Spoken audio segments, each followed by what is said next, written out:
Hey guys, welcome back. BDCKR here. We're back with our Q&A&T. This is Season 4, Episode 20. Our first question comes from one of our Patreon supporters, László, and then, unfortunately, I don't think I can pronounce your last name. I'm going to do my best. Gyergyádesz.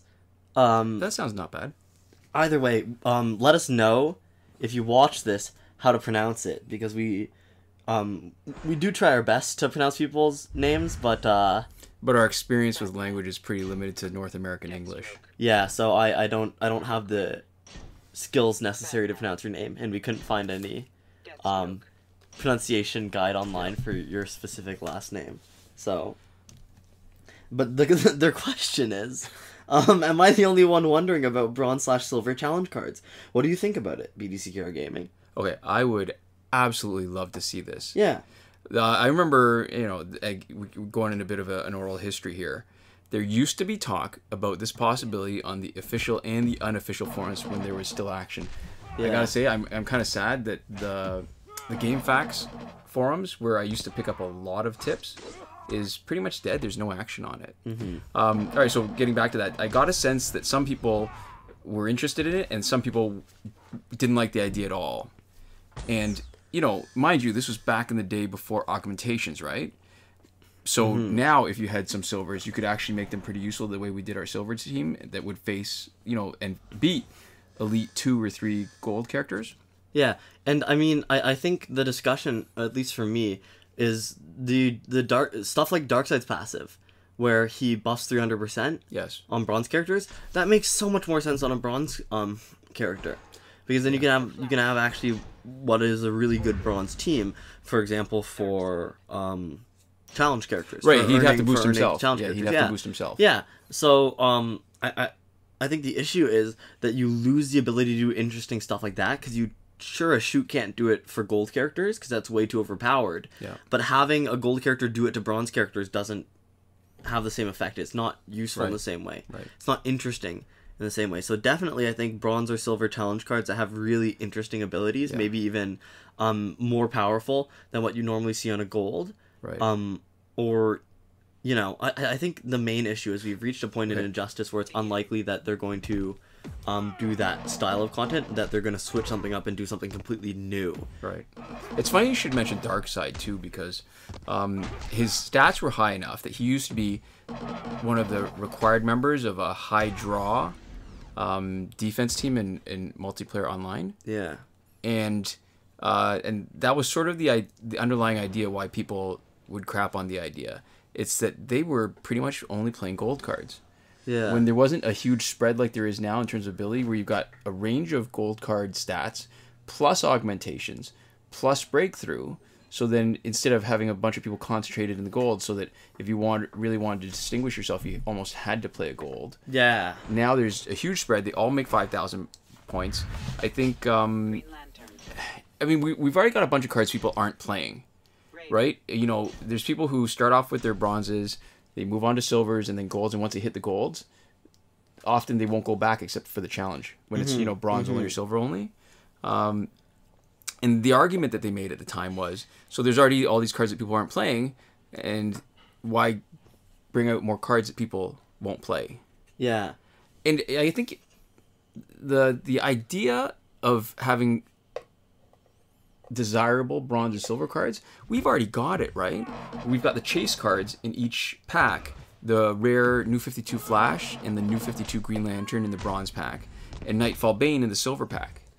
Yeah, and I think one of the problems is that what's a gold, a silver, and a bronze is basically just stats and seemingly passives, but passives aren't consistently better for gold. Right, there's some silvers that have great passives that I would love to see on a gold card. Nightwing, Green Lantern. Yeah. So the things that makes it different seems to be the stats and the way that they actually level up, like the way that their stats progress as they level up. Because if you look at the way the stats start and end, you progress differently if you're a gold character versus a silver character. I think gold, the health ends up higher, so that's why when you have the bronzes with a Darkseid's passive, you might get close in damage, but then the health is really low. Blast cannons. Right. Which I don't mind. I actually like playing like that. And so I think the problem is that because it's arbitrary like that, the reason why you would have bronze or silver challenge characters seems like it would just be for lower stats. I don't think there's too many examples of stuff like Darkside where the actual tier of the card matters the same way. Is there anything else? I don't think so. I think the best argument you can make is actually for just more silvers. Just because you could still play them once you max augmented them, you would be playing at a sort of low gold level. Yeah, and so you could do more silvers. And I think the problem is that there's always going to be frustrated people that are frustrated by the fact that it was a silver instead of a gold. And if you have the stats of a gold, it doesn't really make sense the same way because there's no kind of point to it, I would say. Remember when, in the whole bronze, silver, gold, do you remember when we used to think that the Red Sun characters were actually red cards? All right, so when there were only, was it 6 levels? There were 6 levels. Yeah. And the bosses were red. Bosses had red tops instead of I mean, they tops. still do. Yeah. But they still do, but they also did. Yeah. So I heard Red Sun, and because I wasn't immersed in the Injustice canon and the Injustice lore the same way, I just assumed that Red Sun was like they were supposed to be special, yeah. Yeah, so I thought that it was like almost like boss tier cards. At the time, it effectively was. That was even though it was the just best golds, team. they were basically boss tier cards when you stuck them together. And that's when the only Red Suns were Superman, Wonder Woman, and Solomon Grundy. Superman was real good to play as, Wonder Woman was pretty good to play as, and Solomon Grundy was pretty mediocre to actually fight painful, with. Yeah. But the health boost was still valuable. Yeah. So there we go. So yeah, we would love to see silvers. Yeah, I would love to see. But I guess what I'm asking for is boss tier characters. Then I want the red ones. Oh, I don't know. That would unbalance. In a lot of ways, we've already got some boss tier golds. I know, but so then just make the distinction. Yeah, you know what? I guess that's a long way of saying I would like to see silvers. I don't think it's going to happen. Yeah, and I guess my stance is that, you know, whatever. I don't think it necessarily makes a lot of sense to have silver specifically, right. Just because there's not a lot of stuff that the tier matters, and otherwise it seems to be at least partially arbitrary. Right. A distinction. So there we go. Our next question comes from BestGlaive in the world, and they say, "Great video. BDCKR, is it possible to beat Survivor without changing substitute teams and playing the same characters till the end? And can you please tell me what gear to use for Flashpoint team? That's Batman, Deathstroke, and Aquaman. What gear works best on them and how to play them?" So I think we're only probably going to answer the first. You know what? The last part's going to be pretty easy. So you know what? The best is always how you like to play them. The way I like to play the Flashpoint team is Batman's a basic damage dealer, Deathstroke is a specialist, just because he gets the chance of sending in pirate crew, right? So if I'm going to do that, I want to get the guy who's going to have the most. And Aquaman's a tank mainly because, you know, he is, and if he happens to be last man standing, then the damage over time that he naturally gets from his special 1 gives him a chance to finish off the other team, even if it's like 1 against 3 left. Yeah. So you can see the loadout. I mean, we spent a few months actually doing the Flashpoint team as our, you know, the way we've got our Arkham Asylum pack team right now. We used to have the Flashpoint team for ages, and you can see loadout in each one of those fights. But so that was the easy part. So the part about, is it possible to beat Survivor without changing substitute teams and playing the same characters till the end? Oh yeah, absolutely, right? A team that's good enough. So whatever team that can beat the last fight in Survivor that has random tag in, that team can win every fight before that. Yeah. And the main reason we didn't do that in the video where we demonstrated finishing Survivor is that when you're playing as long as that, I mean, I think the whole fight took maybe 40-something minutes. It's easy to make a mistake. And then if you lose someone that's crucial to your strategy for being Survivor, because there's not a lot of teams, I think, that are consistently good enough to beat the last fight. Yeah. And it might even be harder now after some changes that have been made in the game since we filmed, I think it was in 2.12 that we did the finishing Survivor. So that's why we do the switch out, because most of the time we're not playing to finish. It's really just to get as high as you can, and by using bronze first, it buys you 2 free fights. Yeah, and I mean, Survivor is really a war of attrition too. So the problem is you don't have to swap out, but especially with the later stuff, as they start applying effects that make it harder and harder for you to manage the team without taking any damage, and harder to keep your health up without spending Right. coins in between each time. Right. And still, only spending coins only helps you if it's within a certain range of damage that you've taken in between each fight. I just realized too, I should probably point out for people who have not seen that series we did about survivor tips, the idea is that it scales up or down to the stats of your character. But when you start a fight, if you get knocked out, when you bring in a new team, you'll still be fighting the old stats. It scales up when it sets the fight, but once it's been set, it stays. So just to explain if that wasn't clear, you start with a bronze team. If you lose that fight, their stats on the other team are geared or sort of scaled down to your bronze team. Yeah. You swap out for 1 silver, that silver is gonna just cut through them like a hot knife through butter. Yeah. And then once you lose with your silver, you switch out to gold, and you fight the team that your silver started. Again, you're big easy. So that's why it buys you 2 free fights. And if you're not aiming specifically to get to, because we were doing that as a demonstration of some of the principles that we talked about in that series. Yeah. And it's if you're aiming for 11 or 12, whatever you get on the bronze, you've got 2 free fights after that, and then however far you can get on the gold. Mm-hmm. So it's a good strategy for maybe getting far consistently, but maybe not being survivor, because the last few fights just take so long that you have to really be interested in beating survivor just for the sake of being survivor, because you don't get much in the way of rewards for it. Yeah. So there we go. Our next and final question comes from Libertarian Capitalist, and they say, can you guys do an updated Survivor run with the new gears and characters that came out? And so we've touched on this, actually, in what we've been talking about just now. Yeah, so I think it's unlikely, mainly because of the big time commitment and the fact that there's certain strategies. I mean, we'd have to play around with a lot more again and spend a lot of time doing it. Yeah. To film another video. And doing it once to prove that it could be done, I think that was worth it. Yeah, or at least to document that it could be done, because I think other people had proven that it was possible. Yeah. And I don't know, it's a bit of a time sink, and I've gotten so far away from, at this point in the life cycle of Injustice, I've gotten more into the stuff, to keep on doing the stuff that I like to do that is interesting to me. Yeah, which is almost entirely online. Instead of proving a point kind of play. Yeah. And it's actually interesting. This is nothing to do with just Injustice itself. This is entirely to do with our channel. It's interesting to see that people still will watch our How to Beat Survivor Right. video, and that people ever watch kind of the whole thing, but like also continue to, because to me that like such a long form video is really like a big time commitment.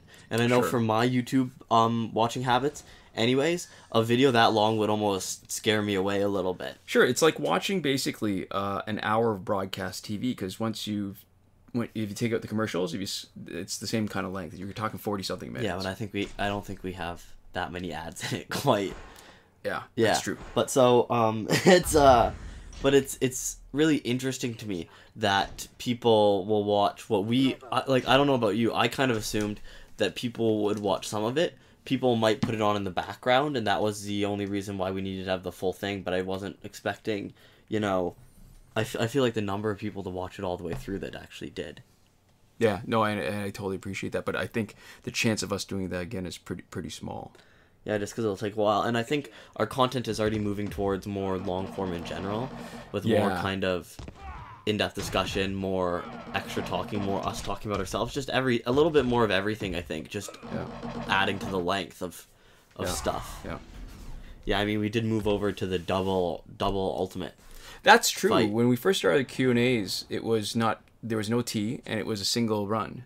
Yeah, and were we doing 7 ladders, or were we doing 5 ladders even at one point? Probably 7. We'd do 5s depending on the team. Yeah. And it'd be single 5 runs, so I never say never, but I think that the chance is pretty low. Mm-hmm. All right, so this is the fact that was our last question. I've been waiting for an excuse to talk about some of the stuff that I love, and we started maybe not last time, but a couple times ago with Jonathan Carroll as a recommendation. Yeah. I want to talk a little bit about Dan Simmons.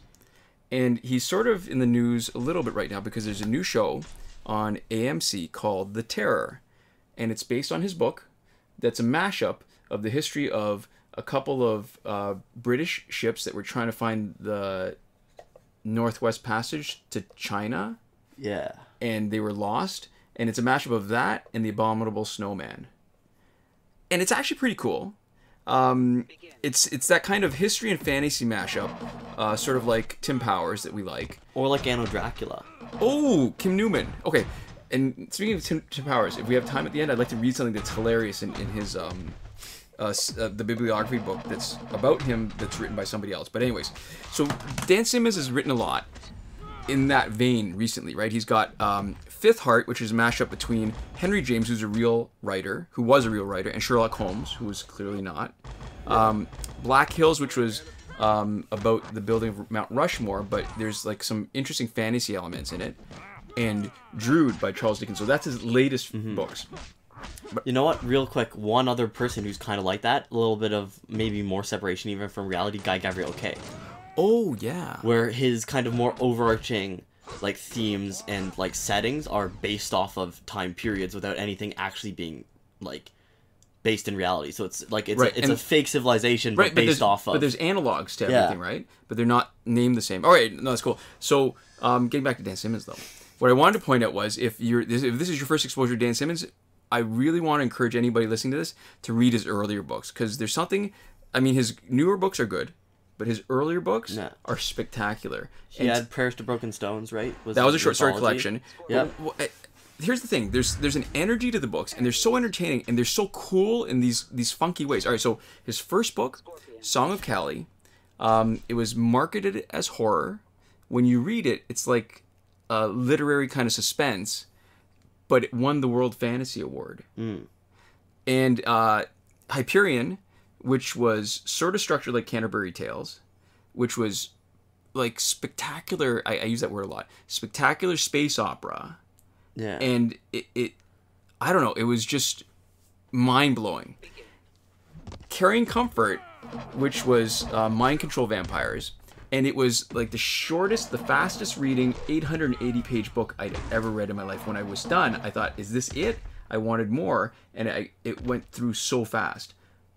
But my favorite book of his from that period, like early on, because he did that in a period of, I think, like 3 or 4 years. He had all 3 books plus Phases of Gravity. Another bit of history was that there's a line that Bantam Spectra put out, Bantam Books put out called Spectra, all science fiction. Phases of Gravity was the first book in that line that wasn't science fiction. It was sort of like not really, but it was an alternate universe. It was from the perspective of somebody who'd been on the moon from the astronaut program. And it was a mashup of a few different things. Like there's a little bit of mystery, there's a little bit of self-discovery. It was sort of like a midlife crisis kind of book. And it just spoke to me in this way that his later books are good, but none of them hit me the same way. Like these 4 books, like right at the beginning of his career, absolutely brilliant. I've read all of them multiple times, and I can't believe that it was the same mind that created all of those. Like, there's something crazy about putting that kind of story together and doing it so well. Yeah, so there we go. That's our book recommendation. Just in case you didn't think we were big enough nerds just for playing so much Injustice, we have to... Okay, yeah, speaking of nerds. All right, so this is even nerdier. So this is not even Tim Powers' book. This is somebody who likes Tim Powers, John Berlin, who did a bibliography of his books. And he includes all kinds of Tim Powers ephemera. And what I didn't know until I read this was that Tim Powers was not only a contemporary of Philip K. Dick, but Philip K. Dick was almost like a mentor. And you might know Philip K. Dick because he wrote Do Androids Dream of Electric Sheep? Which is Blade Runner. He wrote Man in the High Castle, which I think they made into a show too. He did what was that Arnold Schwarzenegger movie that he ended up in on the moon? Oh, I don't remember. They did a remake of it. They did the thing that he did the story that the Adjustment Bureau was based on. Right. All right. So clearly, like another brilliant guy. Yeah, but, and like a lot of kind of really mainstream stuff. Yes. That you wouldn't expect to be based on a novel the same way. Yes. And what's hilarious to me is that, you read these books that are so serious and so... scholarly? I don't know about scholarly, but they're just so smart and serious in a lot of ways.